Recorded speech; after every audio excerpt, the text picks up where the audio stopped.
This video is dedicated to Outlaw. Outlaw, thank you for supporting the EDH channel.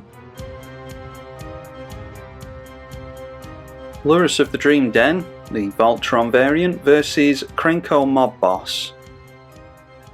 With only one land. Yeah, it's a shame that, because if we were on the draw I might be tempted to keep that, but we're not, so let's get rid. Well, we've got some lands there, we've also got some self-mill. Yeah, I think we'll keep that and get rid of this Sun Titan. I think just for the sake of staying on curve we'll go in for an untapped scrub land and we'll get down that Phyrexian Reclamation. Never know when that card is going to be relevant. And it's always fingers crossed against the goblins that they won't get a turn 1 goblin down. And of all the turn 1 goblins to see, Skirk Prospector isn't really all that preferable. Alright, Sigarda's Aid is really good in this deck thanks to the auras and equipment having flash and the equipment equipping themselves. Let's hope that we don't mill into a bunch of lands with the Wailing Ghoul. Okay, we were getting into one land in the snow-covered swamp. We have Crucible of Worlds in here, but it's not all that easy to play out of the graveyard unless we've got Sun Titan. And yeah, Crucible is the only way for us to get our lands out of there as well. So we might have to rely on the Toxic Deluge here. We'll wait for our opponent to go all in. And then they were going to swing in with the Skirk Prospector there, but deciding against it. We do have a 1-3 in play. Let's see how they can get that through. Alright, we still get into a land. That's really good. So I think... What do I think? Do we want to go for Lurrus? I mean, we can put it in the graveyard and grab it back with Phyrexian Reclamation if they've got a Lightning Bolt. And play Sigarda's Aid next turn. Yeah, let's go for Lurrus here. So we're not really having the best of starts here, to be honest. We've always got the Toxic Deluge as a reset button, just in case we don't get into any decent draws, but we really want to be getting into, yeah, I mean things like Umezawa's Jitte and the Black Blade Reforged, Griff's Boon, things like that. We've got Totem Armors in here now, as well as the what is it called? Kaya's Blessing, things like that.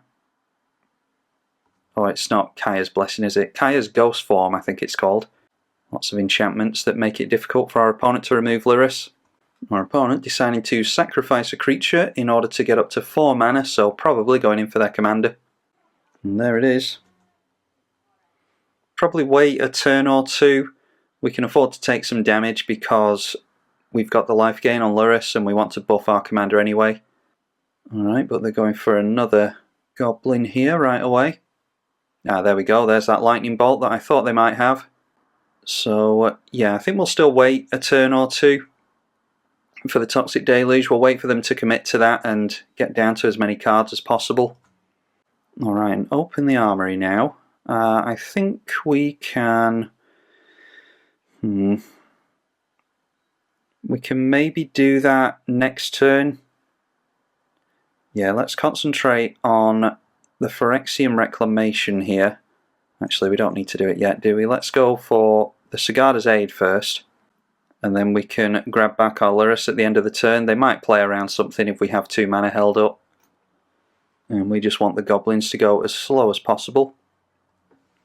And with a Skirk Prospector in play, if they drop a goblin or 2 now, and have a bunch of goblin tokens from Krenko, they might sacrifice some of the tokens to the Prospector to dump their hand onto the board. And then it's just a case of wiping it, and chances are they probably scoop from there. Alright, Goblin Matron. So Goblin Warchief they've gone for, which is going to make goblins cost less and give them haste. So that'll be a good one to get rid of from the goblin player.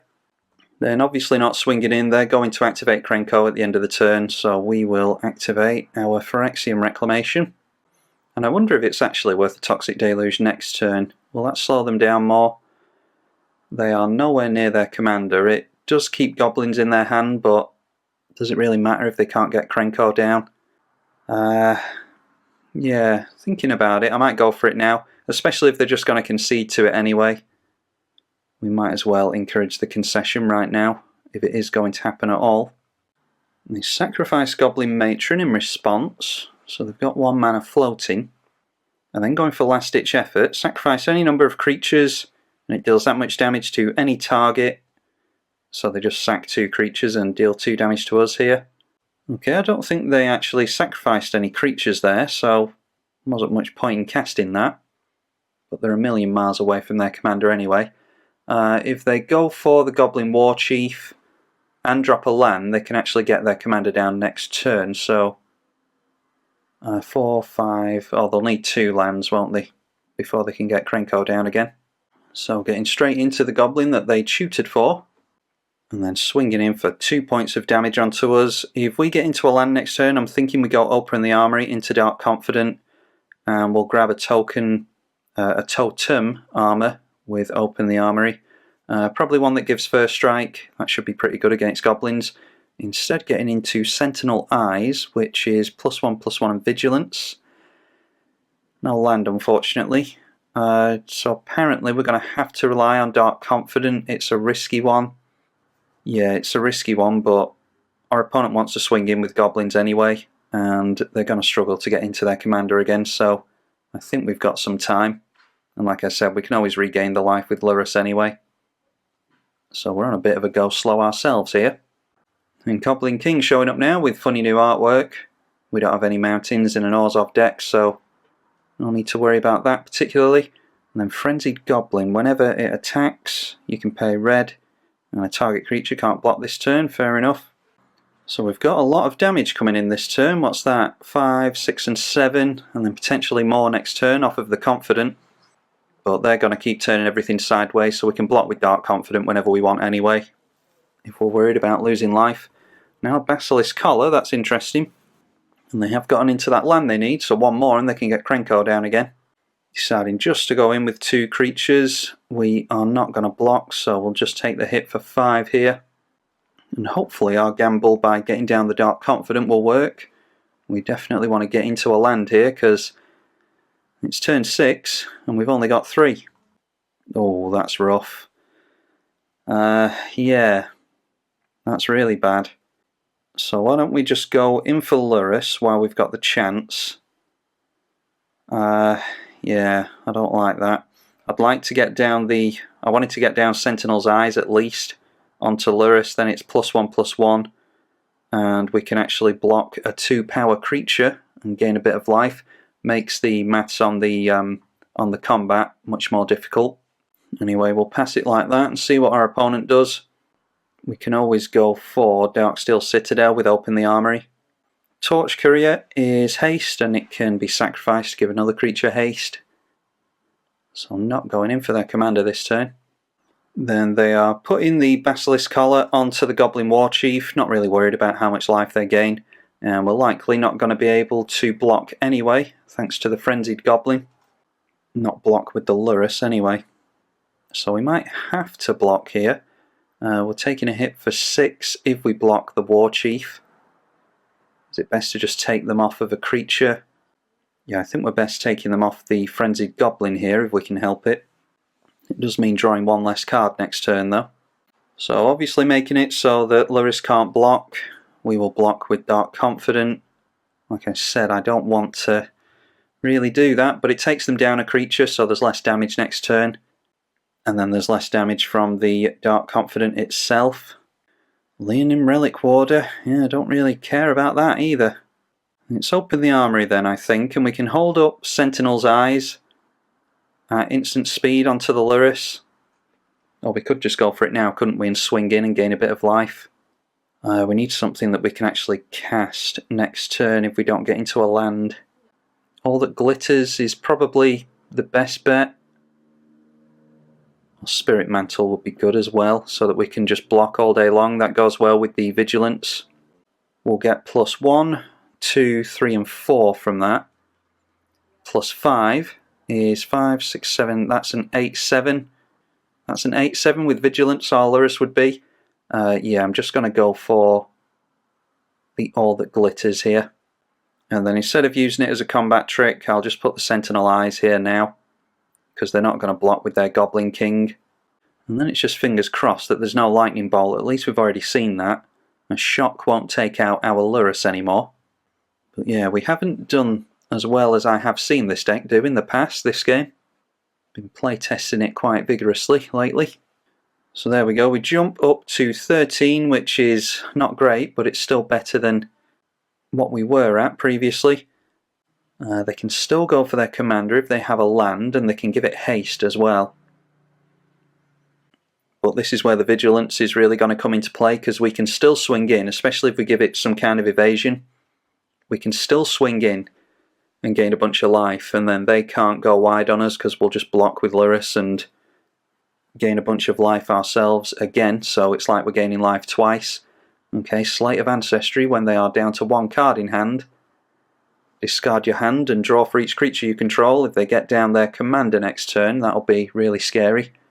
Although they can't get down Krenko and activate this in 1 turn. Just swinging in with the War Chief again. Like I said, don't care how much life they're going to gain from the Basilisk Collar, because we're just going for commander damage anyway. Ugh, still no lands. This is really poor luck. I think it just has to be All That Glitters at this point. We've got so many enchantments in play. Then we'll see if they want to block with the Torch Courier, or if they want to try their luck. We'll be getting them pretty close to commander damage at this point. They're on 12. If we buff our commander again by 1 next turn, then that'll be them done. And we can do that next turn thanks to the Swiftfoot Boots. All That Glitters will give us another +1/+1, as well as Lurrus having haste and hexproof. Discarding a Blasphemous Act from hand in order to draw 3 cards with the Slate of Ancestry. And an Angelic Renewal. Alright, yeah, we're not really... Well, I've said it a million times, we're not doing too well this game, but I think we might be able to win here. If we just swing in now, they might let us through because it'll only be 20 points of commander damage. They may forget about the flash on Sigarda's Aid. And yeah, once we get Swiftfoot Boots into play, that'll be enough. So let's see if they allow us to sneak through here. Deciding to block with... this is Death Touch and Lifelink, isn't it? Ugh, forgot about that. I was thinking about the Lifelink on the Basilisk Collar and I forgot about the Death Touch. Well, we get rid of a haste enabler at least. And that's kind of like a mana rock as well. They've obviously... Yeah, this suggests that they've got a land to make next turn for Krenko. So, yeah, had I remembered the Death Touch, should have gone for Angelic Renewal. Oh well, we can just rely on the Phyrexian Reclamation then. And we at least jump up to 26. Yeah, it has to be Phyrexian Reclamation so we can get our commander down again as soon as possible. Legion War Boss for a lot more goblins. And then, yeah, speaking of more goblins, a Krenko's command. So it looks like they're just setting themselves up for when Krenko comes into play. Give it haste with the Torch Courier, and then they'll have a bunch of goblins in play ready to generate even more goblins with their commander. Legion War Boss already generating 1. And then coming in at us for 6 points of damage, and we'll take another 2 from the Reclamation. Now, we're going to get into a land this time. There's a Sol Ring. That's not nothing. So we go... Doesn't matter which land we tap, does it? Yeah, if we'd made another land this game, we could have gone for the Sol Ring into an enchantment onto our Lurrus, but anyway, we haven't, so no point complaining about it. And then there's nothing for us to cast out of the graveyard due to lack of mana, so we will just pass the turn over again. I think our opponent might have us next turn. Is this the one that... No, it's Mentor, it doesn't get a buff to its power. I think it's Rabble Master I'm thinking of. Skull Clamp for even more card draw. Yeah, I'd love to be abusing Seal of Cleansing at this point, but we're having to get auras and stuff onto Lurrus in order to keep us in this game. A Skull Clamp going onto the Goblin, so just using it as a buff at this point. Yeah, they might have us here. That is 9, 12, 14, 16, and then +1 on something else with the War Boss. Yeah, they might have us. Alright, so plus counter on there, that is 6, 9, and then 11, 13 and 15. And we're just going to take the whole lot. Go down to 3. And what is that one? Oh, first strike. Yeah, that's going to make things tricky. This is where the All That Glitters is going to come into play. Black Blade Reforged. Can we go for... lack of mana again. We can't go for Black Blade Reforged. Yeah, just one more mana. Black Blade Reforged and the Sentinel's Eyes is what I would like. Although we don't have that many lands for that big a buff, do we? Alright, so let's go for All That Glitters. We can do this with Escape. Exile 2 other cards from the graveyard. I think we have to do that. So what else do we want to cast? So let's turn this into double white. And then we're definitely going to Sentinel's Eyes onto our commander. Get rid of some lands that we can't go for. And then we'll play Angelic Renewal as well, which I should have done in the previous turn. Forgetting about that Death Touch might cost us the game. But here's where the double damage comes in. Because we'll gain life twice, one from blocks and one from attacking. And they have to block here, so they're getting rid of their first strike, which is even less damage for us next turn. So we might wriggle out of this one, yeah. Beetleback Chief now. That is 3 creatures for 4 mana. Thankfully they don't all have haste. That would be an absolute game changer here. If we get into... I know it's the thing I've said all through this game, but if we get into another land, we can actually go for Griff's Boon with the increasing ambition. And that's just a 1 mana enchantment, and that'll give flying. And then we can just fly over for commander damage next turn. They're going for the Basilisk Collar. We do have removal for that, and I won't forget the Death Touch this time. Nearly cost me the game forgetting about that, because we had to waste a turn getting our Lurrus back and into play again. Now then, swinging in with everything apart from the Goblin King, it's well worth keeping that in play. 17 damage coming in. We block 3 of it, so that goes down to 14. And then we gain 10, so yeah, I don't think they're doing much damage to us at all here, really. Oh, and then there's the plus counter as well. Yeah, I think we're blocking this here because it's a haste enabler, and we don't want haste in any way, shape or form against goblins. So there we go, going down to 8. So they're taking us down further than I thought they would, but yeah, we might be able... might still be able to do something, I don't know. Enlightened Shooter can take us into a Talisman. It's a good test of what the deck can do without any kind of mana, at least. Yeah, let's just get down the Black Blade Reforged, and we just have to keep gaining as much life as we possibly can. I'll put a stop on the upkeep just in case we want to go for the Enlightened Shooter. Oh, and I forgot all about Sigarda's Aid. Yeah, the game's been going that long, I forgot all about that, so that frees up 3 mana. Definitely use that. And in that case, I think we actually go for... Do we want to go for Seal of Cleansing or the Swiftfoot Boots?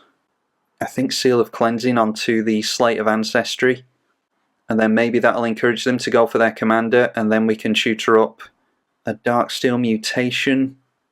Although we just go for a win condition with Enlightened Tutor, don't we? So in that case, we'll go for the Seal of Cleansing. And before we crack that, we'll go in for a swing in with Lurrus, because we've got the buff from the All That Glitters. Yeah, the Sigarda's Aid doing some good work for us there, saving us 3 mana from the equip. So let's attack our opponent. Life gain really keeping us in this one. And they have to block, so they probably go with a token. And there they are. Jump up to 23, so now it's get us on the swing back / get a flyer into play. Oh, actually, I've just passed the turn and allowed them to untap with the Slate of Ancestry. Apologies, I'm making mistakes left, right and centre here. Literally just got home, and yeah, it's been a long day. Decided to try and get a recording in before I eat something, and apparently I shouldn't have done that, because this hasn't been the best game with regards to my gameplay. But it's a good back and forth, and yet we have managed to encourage them to go for Krenko, but judging by the fact that they didn't go for the Slate of Ancestry there, I'm assuming they were always going to go for Krenko. Yeah, it feels bad to win off the back of a tutor, but with all the lands that have been missed this game, I don't really feel that bad about it, to be honest. So if they turn everything sideways here, they've actually got exactly enough damage on us. The problem is that we've got the massive lifelink creature in the way. So deciding to hold back the Beetleback Chief. And then Mentor will put a plus counter on something. Just throwing that onto a token. So the greatest power is 3. We're obviously not going to block the Death Toucher, not going to forget that again. We'll just block one of the tokens that has a plus counter on it. And yeah, we remain at 20, so the huge buffs from Black Blade and All That Glitters being absolutely relevant here, All That Glitters being the all-star here. But the Sentinel's Eye has been absolutely relevant with its vigilance. Now let's not forget to go for Enlightened Tutor. I'm just going for the Griff's Boon to give us flying. And we'll go for that straight away. That's +1 to our power. And flying, and we can cast it from the graveyard for 4 mana, which is actually relevant oftentimes, just like the Sentinel's Eye was relevant. Our opponent sees that and decides to scoop it. I think we would have jumped up to a 16-14 there, and that's more than enough commander damage. So yeah, apologies for the really sketchy gameplay on my part. Like I said, I've only just gotten home and it's been a long one today. So I'm feeling pretty wiped out, but I will be sure to get more games in with this Lurrus Voltron build because I am enjoying playing with it, so hopefully you're enjoying watching it. And I will see you all in the next one. Be sure to leave it a thumbs up and subscribe. I'm tribalkai on the EDH channel. Thank you for watching. Lurrus of the Dream Den, the Voltron build versus Surrak Dragonclaw. And I think we've got a pretty good hand there, so we will keep that. I'm thinking we'll get down Grand Abolisher on turn 2. I think I might go for some kind of protection spell with Enlightened Tutor so that it's difficult for our opponent to keep Lurrus off the board. So in that case, we'll grab ourselves a Scrubland and we'll hold that up for the end of our opponent's turn. Now it's time to see if they've got some kind of counter magic for a tutor and punish us for not casting it on our turn. Well, it is allowed, so apparently not. And we want Kaya's Ghost Form here. And there we are, show you Kaya's Ghost Form in a moment. It is really good in this deck. Go Grand Abolisher. And oh, they had a Force of Will. Alright, I wasn't expecting to see really any counter magic in this Surrak Dragonclaw game, but apparently they really want to cast things during our turn, which makes sense with a Flash Commander. So deciding to Force of Will on the Grand Abolisher. They exiled a Treasure Cruise in order to do it, so yeah, a typical spiky 1v1 player we might be up against here. Not going to go in for my commander until we can put Kaya's Ghost Form onto it, so let's just drop a tap land and pass. And we've got enough lands to get our commander out again if needs be. Although I want to be one above getting our commander out so that we've got enough for the Ghost Form. Yeah, they're just playing lands and passing, so this is obviously some kind of flash deck. Let's annoy them by getting down Urborg. And we'll see if they've got any counter magic in hand. They do, they've got a Remand. Well, I don't mind playing Lurrus next turn. So we'll leave it there. Kaya's Ghost Form is an aura that we put on our commander, and whenever the permanent dies or is exiled, we return it to play under our control. And obviously this is really easy to cast every turn with Lurrus if we need to. Alright, a Bitter Blossom. Let's go for Caves of Koilos. And yeah, I don't really mind. If our opponent goes for Lurrus, we can just cast it again out of the command zone next turn. So let's see if we can stick a Bitter Blossom this turn. Alright, there's Lurrus. We'll try getting the Grand Abolisher out, because if they do have any counter magic, they're going to use it on Grand Abolisher. Yeah, they're really desperate to keep that out of play. When it enters the battlefield, tap or untap a target creature. So we're forcing them to play during their turn with a Grand Abolisher. I think it's absolutely worth having that in play, especially if they hated the idea of it so much to go for Force of Will. Tapping down our Lurrus. If they don't manage to get out Grand Abolisher in their turn, then we can do absolutely anything we want really on our next turn. Probably just dump a load of, well, a couple of auras and a Bitter Blossom into play. So we'll see what they've got for us. Yeah, that's a huge game changer, being forced to go for their Surrak on our turn and then swinging in at us for 3 points of damage. We really don't struggle keeping our life total up in this deck thanks to the life link on our commander. So now we can go Marsh Flats and let's definitely go for All That Glitters. That obviously lands. There's nothing our opponent can do during our turn. We will go for a Bitter Blossom to get another buff on All That Glitters. And we'll start getting some chump blockers in the way as well. I don't think this has trample, does it? No, it gives other creatures trample. And then we'll drop the Kaya's Ghost Form to give our opponent a hard time. And then we're just really hoping for some really good draws, basically. We want more artifacts and enchantments to make it so that we can actually swing in with our commander. Because we can't at the moment.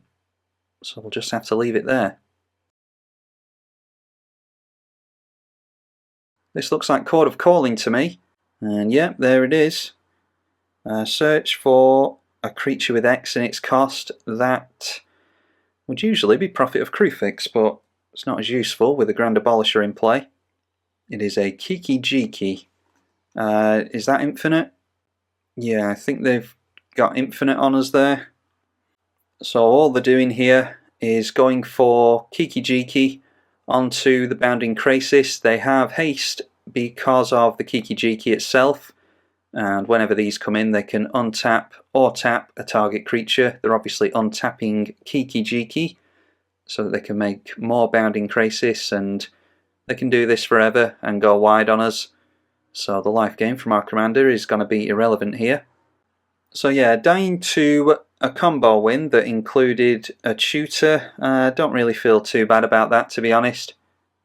We kind of forced their hand there. If they have Grand Abolisher on the other side of the field, then it switches off their ability to use Flash. So yeah, that's us done there. We will concede and see what we were drawing into. It was probably nothing. Hyena Umbra, yeah, that's pretty good. But yeah, missing card draw in that one, although I think, yeah, our opponent's finely tuned deck was probably always going to have us on that one. So we will get on with another game and see what happens. Lurrus of the Dream Den, Voltron, versus Glissa Sunseeker. Not very often that you see her as someone's commander. We are going to keep there. I like the Spirit Mantle and the Jitte. Yeah, if we get into another land, we can play and equip the Jitte and get going.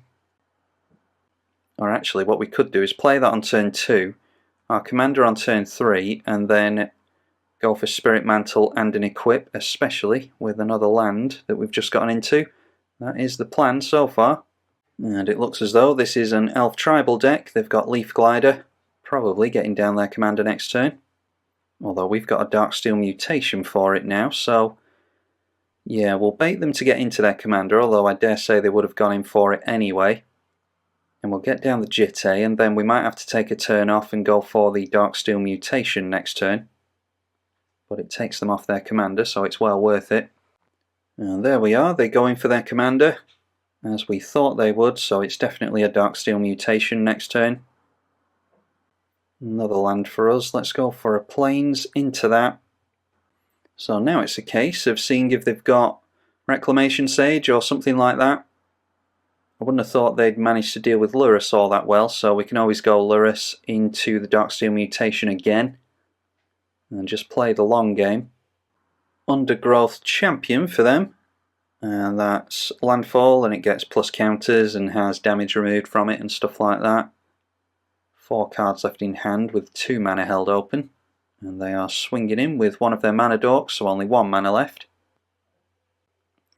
Yeah, another land for us. Yeah, I mean, In one of the previous games we were not managing to get into any lands at all, so I can't exactly complain.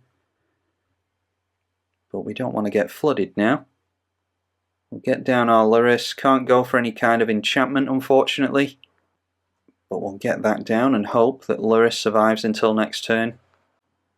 Tapping a bunch of mana into an ever-flowing chalice, and then deciding not to swing in with the Undergrowth Champion. And this is where all the lands come in handy, because we get into a Black Blade Reforged. So we'll play another land, and we can equip the Jitte and go for Spirit Mantle here, and we're really not worried about the swing back thanks to the Glissa Sunseeker being dealt with. With us having protection from creatures from the mantle, we'll be able to just swing straight through. It's effectively unblockable, and we'll probably deal with a Mana Dork as well. Although our opponent's got pretty much all the mana they need at this point, don't they? 5, 6, 7, 8. I mean, is there much difference between 8 and 9 mana? Maybe. Or maybe it's just worth piling on a bunch of counters onto the Jitte. Might be able to deal with a big creature over the next turn or two. A land comes into play for our opponent, and they get a plus counter on their champion. Not really worried about taking too much damage, to be honest, unless they get down a Crater Hoof or something here. Tapping out a bunch of mana and going for a Hooded Hydra. So that's an 8/8, that might be something to be worried about, but probably less so once we get down this Black Blade Reforged next turn. Now deciding to start swinging in. Okay, Grand Abolisher, yeah, we're not worried about that against a green player.